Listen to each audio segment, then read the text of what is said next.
الحلوة دي قامت تعجن في البدرية والديك بيتفنكك في الفجرية.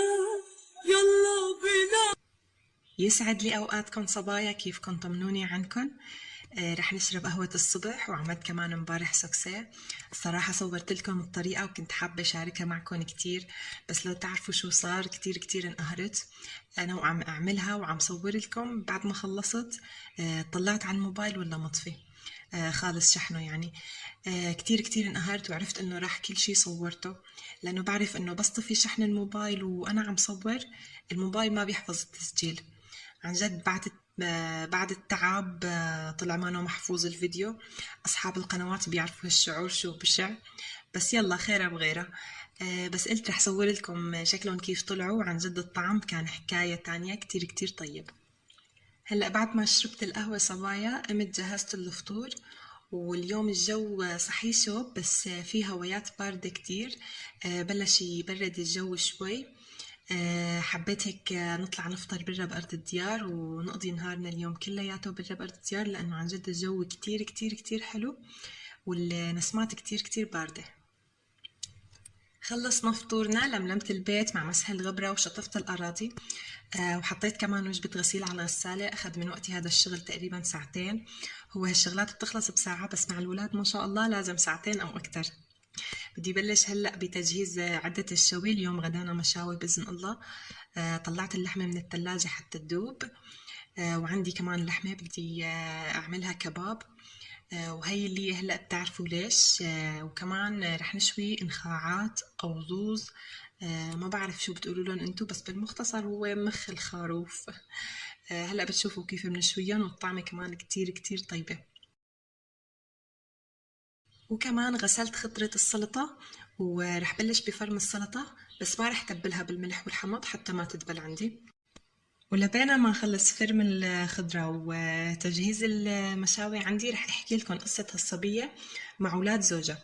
عم تقول الاخت: السلام عليكم، يا ريت تساعدوني، بدي حل لاولاد زوجي من زوجته السابقة. زوجي عنده طفلين، صبي وبنت، من زوجته السابقة، ومشكلتي اني عم واجه اسوأ التصرفات من اولاد زوجي. بيكرهوني كتير وبيحقدوا علي مع اني بعاملهم مثل ولادي، بس هن بحسسوني عكس هالشي. وخاصة البنت، مع العلم انه عمرها ما صار لسه 10 سنين، بس قوية كتير بتصرفاتها وكلامها كأنه عمرها 20 سنة او اكتر. والصبي نفس الشي، وأنا والله إني بخاف ربي فيهن وعم عاملهم أحسن معاملة، بس هن قدام أبوهن ما بيساووا شي، بس مجرد ما أبوهن يطلع من البيت بينقلبوا قلب بتصرفاتهم وكلامهم البذيء معي. كيف بدي أتعامل معهم؟ ما عم أعرف، ساعدوني الله يجزيكم الخير. مع العلم إنه البنت دلوعة كتير زيادة عن اللزوم وما بتسمع كلامي. شو أعمل معها؟ يا ريت تساعدوني. هي قصة الصبية، رح نحاول قد ما بنقدر إنه نساعدها.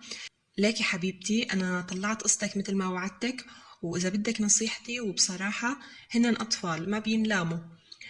مهما كان أنتي مرت أبوهن وأخدتي مكان أمهم. بس بالكلمة الحلوة بتقدري إنه تكسبيهم.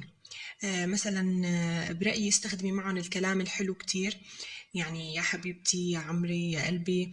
طبعا في الأوقات يلي بيكون أبوهم برا البيت، حتى يوصل الكلام لقلبهم وما يفكروا إنه قدام أبوهم بس هيك عم تحكي. ومعلش قدري نفسياتهم ومشاعرهم.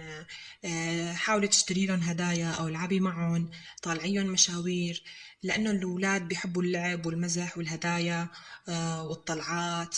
اكسبيهم أنا برأيي، وطولي بالك عليهم عفوا. هن بالأخير أطفال، وإن شاء الله مع الوقت بيحبوكي وبيتعودوا عليكي. هاد كان رأيي. إن شاء الله هيك أكون قدرت إني فيدك. وكمان عرضنا هلأ بهالفيديو قصتك على الصبايا، وإن شاء الله ما بيقصروا معك. يا ريت يا صبايا يلي عنده حل تاني أو يلي عندها نفس مشكلة الصبية وبتعرف حل، تقولوا لها بالتعليقات، والله يجزيكم الخير يا رب. ولنرجع لمحتوى الفيديو، مثل ما شفتوا أنا جهزت كل شي. فرمت السلطة وضميت الكبابة بالسياخ، وكمان جهزت نخاعات. قطعت لية مثل ما شايفين، وحطيت قطعة لية من تحت وقطعة من فوق، ونخاع صار بالنص بهذا الشكل. طبقتهم بقلب الشبك وصاروا جاهزين للشوي. ويلا هلا لحتى نروح نشغل المنقل.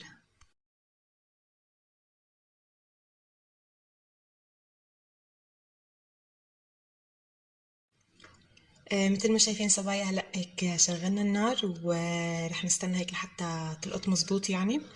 هلا هيك وجبتنا خفيفة نظيفة. الصراحة وجبتنا صغيرة لأنه مثل ما بتعرفوا يعني عائلتنا صغيرة وما طيب يعني الشوي إذا بات، فبنعمل هيك على قد يعني على قد الوجبة، ونحن الصراحة ما لنا أكيلة كتير يعني. كمان ضميت بصل وبندورة مشان كمان نشويهم.